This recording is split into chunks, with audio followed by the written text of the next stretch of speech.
But I'll tell you that already the black community is going through a lot of what we're going to go through. They have their own way of treating these people in the prisons, and it is very, very, very ugly. At Carswell, it was very customary for black women to be singled out, especially if they were middle class, educated, literate. The guards told me straight up that certain black women read the newspaper. And then shortly after, they were accused of reading newspapers, and I was told not to read a newspaper. This is how it came out. I asked to see a newspaper because I wanted to have something to read and have something to do, look at your current events. And they're like, do not ask for a newspaper. She asked for a newspaper. Watch what's going to happen to her. I was told not to sit in the little closet with the TV turned on to CNN. They have, in the prison, they have a television set that is designated for news. I was told, do not go in there and turn it on, because it's like a test. And if you go in there and watch this, if you watch CNN or Fox News, you're failing a test. And it's scary stuff. It's really that scary that you can't even imagine. But I had a very wonderful, good woman, black woman friend who was declared incompetent and over her strongest objections. And she was a piano teacher. And you guys can't even believe what they did to this woman. She was a piano teacher, and they asked her what kind of music she taught. And she said, well, I teach everything. You know, she taught children. They said, well, you can teach jazz. I know this is going to be very offensive, and it should be offensive. I'm not justifying it. Remember this.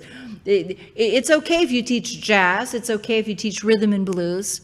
She said, well, I do, but I also teach Mozart. I teach Chopin. I can play Tchaikovsky. Sure. You teach white children Mozart? She had to justify why she had white children in her home as a black woman piano teacher.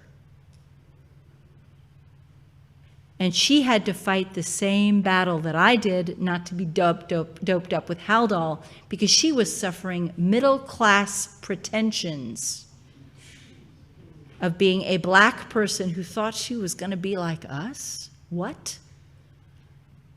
You must be incompetent if you think that. I mean, you think the racism, it's so. I was never one for Al Sharpton until I got to Carswell. And then I saw, where is Jesse Jackson? I remember weeping like in terrified fear, really afraid, really scared out of my mind. Just like, I'd go in the showers because that was the only place you could ever be alone. And I'd hear what they were doing to these women right in the shower stalls next to us. And these women could no longer bathe themselves. So they'd have to be stripped naked by the guards or other inmates and physically washed because they'd have to get a chair to sit them down because they couldn't stand up anymore. So these women would be bathed, but they'd have to sit down, and then it was just grotesque. It was really a grotesque thing.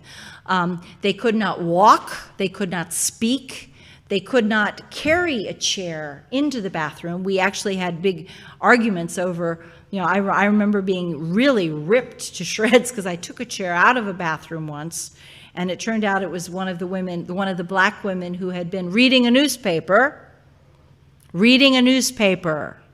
and they taught her a lesson. They cured her literacy problem. I used to write letters home for her after that. When I would write to her family, and she'd sit there and she'd grunt. She couldn't even speak anymore, and tears would just stream down her face. But they do not want women, black women, to be empowered. And these were women who were more within the black community. They would be considered activists. They're not like Black Panther activists, but they just believe in human rights. They believe in racial justice. They'd probably be part of Answer. You know Answer? Okay. They'd be like, I try to think of like, a type of actress, because we can all identify actresses. I would say kind of like Jennifer Hudson. She'd be a real threat at Carswell. Whoa. Jennifer Hudson. No, you can't have that kind of stuff. And so this is about conditioning people to stop achieving anything. I mean, it's just, it is a punishment for strong, confident, motivated women. And what you should be afraid about, and this is something that you should care about, because political activists, regardless of race, a lot of white political activists, are ending up at Carswell.